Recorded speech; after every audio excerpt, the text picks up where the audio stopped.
پریشانی ہوتی تھی چونکہ یہ اصطلاحات انٹرنیٹ پر بھی نہیں ملتی تھی. پھر ایک ڈکشنری ملی فلسفے کی جو فرینچ میں تھی, تو عربی اور فرینچ, تو عربی کا لفظ فرینچ میں دیکھا, پھر فرینچ کا لفظ انگلش میں دیکھا. اس طریقے سے میں نے خود اپنی ایک گلوسری مرتب کی, تقریباً وہ اس میں 150-200 اصطلاحات ہوئی, اس سے کام ہو گیا. پھر یہ ہوا کہ انٹرنیٹ میں معلومات کا اضافہ ہوتا ہی رہتا ہے, تو اب وہ اصطلاحات بہت آسانی کے ساتھ موجود ہیں.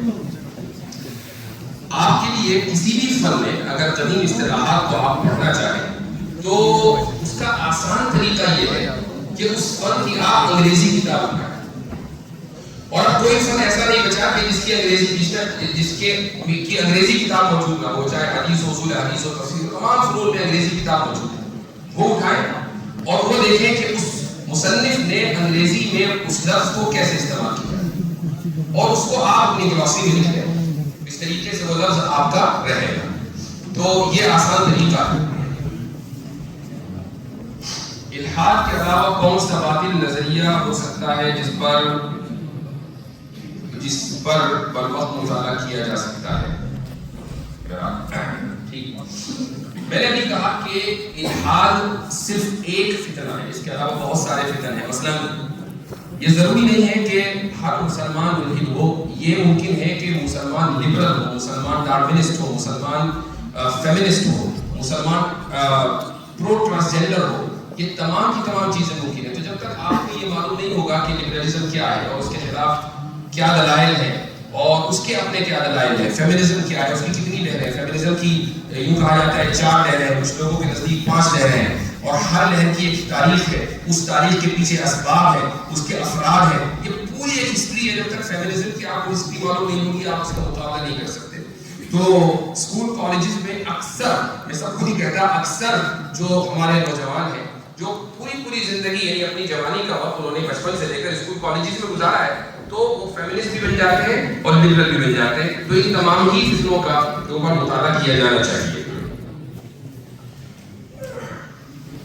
ایک سوال یہ ہے کہ اس فیلڈ میں کام کرنے کے لیے شرع عقائد کا پڑھنا کتنا ضروری ہے؟ دیکھیں, شرع عقائد عقیدے کی کتاب ہے, اور آپ جب اس فیلڈ میں کام کرتے ہیں تو بنیادی جو سوال ہے وہ عقیدے سے متعلق ہوتا ہے. پہلا سوال یہ آتا ہے کہ خدا موجود ہے یا نہیں. پوری ڈبیٹ اسی پر ہے کہ خدا موجود ہے یا نہیں. اچھا, پھر خدا ہے تو ایک ہے, ایک سے زیادہ بھی ہو سکتے ہیں. اچھا, پھر یہ سوال بھی آتا ہے کہ ہم خدا کو جانے تو کیسے جانے. اب میں آپ کو شرع عقائد کا مختصر سا تعارف کرا دوں, چونکہ میں سمجھتا ہوں کہ آپ میں سے اکثر نے شاید اس کو نہ پڑھا ہو. شرع عقائد کا جو آغاز ہوتا ہے ابتدائی مقدمات کے بعد ہوتا ہے اسباب العلم ثلاثہ. یہاں سے قال اہل الحق اسباب العلم ثلاثہ, اہل حق نے کہا کہ اسباب علم 3 ہیں. الحواس السلیمہ والخبر الصادق ثم العقل. یہ ہے امام نسبی کی عبارت. سب سے پہلے حواس سلیمہ یعنی 5 حواس, اس کے بعد ہے خبر صادق. خبر صادق کی پھر 2 قسمیں, خبر متواتر اور خبر الرسول, اور اس کے بعد پھر آتی ہے عقل. یہ 3 چیزیں ہیں کہ جن کے ذریعے ہم یہ جانتے ہیں کہ ان سے علم حاصل کیا جا سکتا ہے. اس کو انگریزی میں بولتے ہیں ایپسٹیمولوجی. تو شرع عقائد کا ابتدائی حصہ ایپسٹیمولوجی کو ہوگا. اس کے بعد پھر جب یہ فن ختم ہو جاتا ہے پھر امام نصفی یہ فرماتے ہیں کہ العالم اعیان و اعراض. عالم کی 2 قسمیں ہیں, یا تو عین ہوگا یا عرض. عین کو کہتے ہیں آبجیکٹ. عین کی بھی 2 قسمیں ہیں, ایک ہے جوہر اور ایک ہے جسم. جسم جو کہ قابل تقسیم ہو, جوہر جو کہ ناقابل تقسیم ہو. اس کے بعد عرض. عرض کو انگریزی میں بولتے ہیں ایکسیڈنٹل, جیسے ہماری صفات ہیں کہ جن کا بذات خود کوئی وجود نہیں, وہ وجود ہم سے لگ کر ہے. یہ امام نصفی کی عبارت میں پڑھتا چلا جا رہا. اس کو آپ انگریزی میں بولتے ہیں آنٹولوجی. اس کے بعد پھر آتا ہے تھیولوجی, یعنی پھر اس کے بعد امام نصفی اور امام تفتازانی یہ حضرات فرماتے ہیں کہ بھئی جب یہ ثابت ہو گیا کہ عالم کی 2 قسمیں ہیں اور دونوں قسمیں اوریجینیٹڈ ہیں یعنی حادث ہیں, ان کا آغاز ہوا ہے, تو پھر ہر وہ چیز کے جس کا آغاز ہوا ہو اس کا کوئی نہ کوئی آغاز کرنے والا بھی ہوتا ہے. اس کو تھیولوجی بولتے ہیں. یہاں سے مسئلہ ذات اور پھر صفات یہ مسئلہ آتا ہے. تو آپ دیکھیں کہ اگر کسی یونیورسٹی میں آپ فلسفے کی کلاس لیں, آپ کو وہاں پر بھی ایپسٹیمولوجی پڑھنی ہے, وہاں پر بھی آنٹولوجی پڑھنی ہے, وہاں پر بھی تھیولوجی پڑھنی ہے, یہ ساری چیزیں آپ کو وہاں بھی پڑھنی ہے. یہ جو میں نے جب کورس پڑھایا تحفظ الملاحدہ کا, تو اس میں ایک چیپٹر ایپسٹیمولوجی کا میں نے جو شرح عقائد میں جو کچھ ہے ان کو پڑھا, اس پہ ایڈ کیا ہے, وہاں سے تو استفادہ کیا ہے. لیکن ایک صاحب نے مجھے آکسفورڈ یونیورسٹی کے فلسفی ڈپارٹمنٹ کی ایپسٹیمولوجی کی جو نصاب کی کتاب ہے وہ بھیجی. اس کو میں نے تفصیل سے پڑھا اور اس پہ جو مباحث متعلق ہو سکتے تھے وہ پڑھایا. تو اس سے مجھے اندازہ ہوا کہ آکسفورڈ یونیورسٹی میں اسباب علم پڑھایا جاتا ہے اور بالکل اسی انداز سے جیسے شرح عقائد میں لکھا ہوا ہے. تو اگر آپ میری ویڈیوز دیکھ رہے ہیں اور پھر آپ نے یہ ڈیبیٹ دیکھی اور اس کے ابتدائی 10 منٹ کا جو تقریب کی اوپننگ سٹیٹمنٹ, اس میں شروع میں مفتی شمائل نے یہ کہا تھا کہ بھائی کیا معیار ہوگا دلیل کا, سائنس معیار نہیں ہو سکتی. کیوں؟ اس لیے کہ سائنس تو امپیریکل ایویڈنس یعنی مشاہدے کے اوپر مبنی ہے, خدا کا تو مشاہدہ کیا نہیں جاتا. اسی طریقے سے وحی معیار ہے, چونکہ وحی آپ کے نزدیک حجت نہیں, ہمارے نزدیک تو حجت ہے, تو پھر کیا چیز معیار ہے؟ عقل معیار ہے. یہ جو شروع کے ان 10 منٹ میں جو 3 منٹ ہے یہ 2 کتابوں کے اوپر مبنی ہے. ایک کتاب ہے شرح عقائد کا یہ حصہ اور دوسری کتاب ہے الانتباہات المفیدہ, حضرت تھانوی رحمہ اللہ کا مترجمہ. آپ دیکھیں کہ ان 3 منٹ نے پوری ڈیبیٹ کا رخ طے کر دیا تھا, چونکہ اب یہ طے ہو گیا تھا کہ سائنسی استدلال خدا کے وجود کے تعلق سے قابل قبول نہیں ہو. تو یہ پوری بات میں نے آپ کو اس لیے بتائی کہ کم سے کم میں یہ سمجھتا ہوں کہ اگر اس میدان میں کام کرنا ہے تو عقیدے کی جو کلاسیکل کتابیں ہیں ان کا پڑھنا بے انتہا ضروری ہے.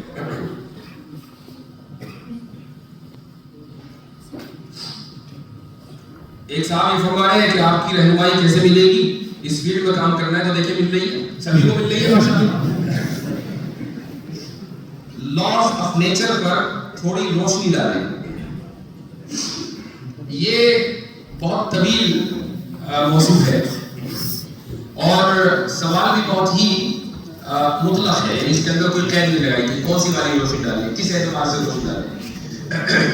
صرف اتنا جان لیجیے کہ بہت سے لوگ جب ان کو خدا سمجھ میں نہیں آتا تو وہ کہتے ہیں کہ بھئی یہ دنیا تو لاس آف نیچر سے چلتی ہے, اس لیے دنیا کا نظام تباہ نہیں ہو رہا ہے, دنیا کولیپس نہیں کر رہی ہے, کیونکہ لاس آف نیچر ہے. لاس آف نیچر نے سوال رکھا ہے, لاس آف نیچر میں گریویٹی ہے اور بہت سارے قوانین ہیں. تو آپ اس کے جواب میں یہ کہیں گے کہ مجھے کوئی ایسا لا بتاؤ کہ جو خود بخود بن گیا ہو, اس کا کوئی لا گیور نہ ہو. بھائی آپ دنیا کے کسی بھی خطے میں رہیں جہاں لا اینڈ آرڈر ہے تو لوگ ہی بناتے ہیں نا وہ قانون, اسمبلیاں پاس کرتی ہیں, پارلیمنٹ بناتی ہے, حکومتیں اس کو نافذ کرتی ہیں, دنیا کا نظام اسی پر استوار ہے. تو کوئی لا خود آ کر یہ نہیں کہتا کہ میں لا کا لا گیور ہونا ضروری ہے. تو لاز آف نیچر بھی مخلوق ہے, خدا نے ان لاز کے اوپر اس دنیا کے نظام کو بنایا ہے. ان لاز میں گریویٹی بھی ہے, ان لاز میں کازیلٹی بھی ہے. کازیلٹی کا مطلب ہے کاز اینڈ ایفیکٹ, کہ آپ کوئی بھی چیز دیکھیں تو اس کے پیچھے کوئی نہ کوئی سبب ہے, یہ کازیلٹی. آن لائن کورس دستیاب ہے؟ نہیں ہے, اب نہیں ہے, اس کتاب آئے گی انشاءاللہ. اس موضوع پر چند ابتدائی کتب کی طرف رہنمائی کرنے کو ہو گئی ہے. اسلام کے تعلق سے غیر مسلموں کے ذہنوں میں موجود شکوک و شبہات کا ازالہ کیسے کیا جائے جس سے وہ مطمئن ہو جائے. یہ یاد رکھیے کہ سامنے والے کا اطمینان یہ ہماری ذمہ داری نہیں ہے. اطمینان اللہ تعالیٰ کی طرف سے آتا ہے. ہمارا کام ہے بات کو پہنچا دیں, اور بات کو آپ چاہے ایکٹیو انداز میں پہنچائیں یا پیسیو انداز میں پہنچائیں.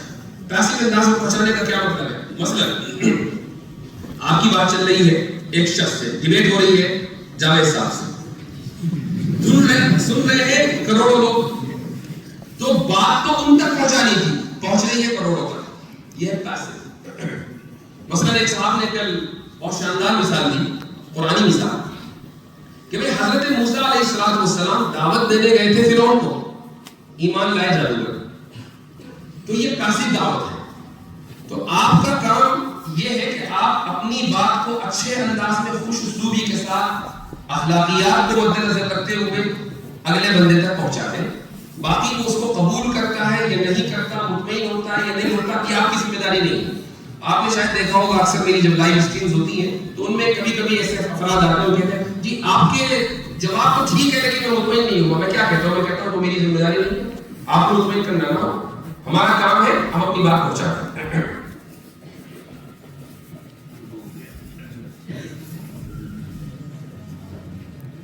بھائی سوالات تو آ رہے ہیں اور مقرر سوالات ہیں جو جواب دیا جا چکا ہے. پہلی بات میں عرض کر دوں کہ یہ سارے سوال قبول کرنے کے لائق نہیں. نام بھی کہیں نہیں کس نے سوال کیا, سائل کون ہے کا نام درج دیجیے. پہلا ادب یہ ہے کہ جب بھی آپ سوال بھیجیں اپنا نام لکھیے اور اس کے ساتھ بہتر ہے کہ آپ فون نمبر لکھیے. اگر سوال کا جواب نہ ہو سکے اس وقت آئندہ کبھی آپ رابطہ میں کر سکتے ہیں. یہ مطلب نہیں کہ آپ کوئی وہ صدری چھوڑ اس کے اوپر, یہ مقصد نہیں. اگر آپ کے سوال کا جواب نہیں ملا تو پھر یہ رابطہ سے کیا جاتا ہے اس کا. اور دوسری بات یہ کہ ٹائم بھی کروائی کو بھی کرنا ہے اور کچھ تو ہم نوکری بھی چھوڑ دینا جہاں ہے چیزوں کا جواب آپ کو دے سکتے ہیں. تو مشورہ انہوں نے دیا بہت سارا اب استفا کے مسئلے پر گفتگو کریں گے تو 1 گھنٹہ چاہیے, ظاہر ہے کہ موقع نہیں ہے.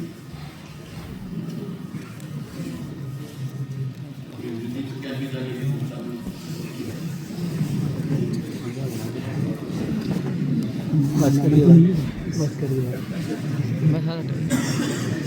اچھا میں مختصر 2-3 باتیں دوں گا پھر میں اجازت چاہوں گا. ایک تو یہ صاحب کچھ تعلیم کے دوران بائبل پڑھ سکتے ہیں. یعنی آپ کوئی بھی کتاب کے جس سے عقیدے کے اندر نقص آ سکتا ہو اس وقت پڑھیں جب کہ آپ کے عقیدے میں پختگی ہو. اگر علم عقیدہ میں پختگی نہ ہو اور اس کے بعد آپ یہ سب کتابیں پڑھنے لگے تو متاثر ہونے کا خدشہ ہے. ایسا ہی ہے. حالانکہ یہ مثال آپ کو اس لیے نہیں دے رہا ہوں کہ آپ یہ کام کریں. عملیات میں جو لوگ لگے ہوتے ہیں تو اگر وہ خود سے ہی عملیات سیکھنے لگے تو بعض مرتبہ نقصان ہو جاتا ہے. تو اس کے لیے ضروری ہے کہ کوئی استاد ہو, وہ حساب کرے, اس اندر بیٹھ کر پھر آپ یہ سب کام کریں. یہ مثال میں سے ہی دیتی ہے, اس کا مطلب یہ نہیں کہ آپ یہ کام کرنے لگے. تو ایسے ہی بائبل وغیرہ کا ہے مطالعہ دھیان کا, یہ کسی کی نگرانی کو ہونا چاہیے. اور دوسرے یہ کہ ایک صاحب پوچھ رہے ہیں کہ پلیز ایکسپلین انفینٹ ریگریس. دیکھیں انفینٹ ریگریس بھی بڑا عجیب و غریب لفظ پوری امت اسلامیہ کو مل گیا ہے. حالانکہ ہے انگریزی کا, اس سے پہلے یہ لفظ شاید اکثر لوگوں نے نہیں سنا ہوگا. اس کو اردو اور عربی میں تسلسل کہا جاتا ہے. میں نے ایک سوال جامعہ ازہر سے کیا تھا اور سب لوگوں کا اس پر اتفاق ہے کہ وہ سوال ان کو سمجھ میں نہیں آیا. خود میں بھی اس سے متفق ہوں. اچھا سوال میں نے اس لیے بہت آسان کیا تھا کہ ان کی فیلڈ سے متعلق ہے تو شاید ان کو سمجھ میں آ جائے. اس سوال کو میں ایک تھوڑا سا بدل کر میں آپ کے سامنے رکھ دوں گا. یہ سوال انشاءاللہ آپ کے سمجھ میں آ جائے گا کیونکہ یہ آپ کی فیلڈ سے متعلق ہے. وہ سوال یہ ہے کہ مان لیں آپ نے اپنا رشتہ نہیں بھیجا, ٹھیک ہے, جس خاتون کے پاس آپ نے رشتہ بھیجا اس نے کہا کہ میں اپنی والدہ سے پوچھ کر جواب دوں. والدہ نے کہا کہ والد صاحب سے پوچھ لیں گے. والد صاحب نے کہا کہ چچا وغیرہ ہیں اس کی تو تحقیق کروا دیں. چچا نے کہا بھائی فلاں رشتہ دار ہے, انہوں نے کہا فلاں رشتہ دار ہے, فلاں محلے دار ہے, فلاں, اور یہ سلسلہ چلتا رہے تو کبھی آپ کی شادی ہوگی. کہیں نہ کہیں رکنا پڑے گا نا. جہاں جب رکے گا ہاں یہ بندہ ٹھیک ہے, پھر وہ اگلے بندے کو بتائے گا, وہ اگلے بندے کو بتائے گا, پھر والدہ تک بات پہنچے گی, پھر لڑکی تک بات پہنچے گی, آپ شادی ہوگی. تو میں نے جاوید صاحب سے کہا کہ آپ شاعر ہیں تو آپ کا کوئی نہ کوئی استاد شاعر ہوگا اور اس کا بھی کوئی نہ کوئی استاد شاعر ہوگا.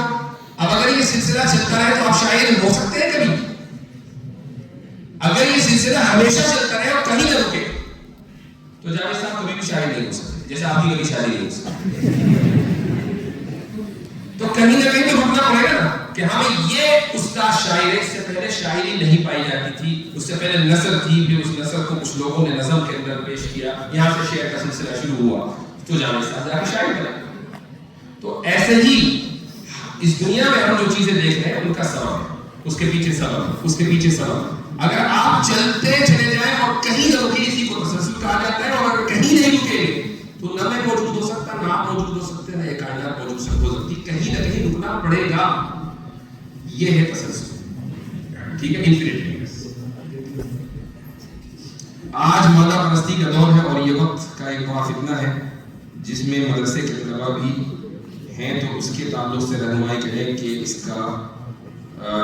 کو دفاع کیسے کریں, اس کا دفاع کیسے کریں ہونا چاہیے. جی, مادہ پرستی کے دو معنی ہیں.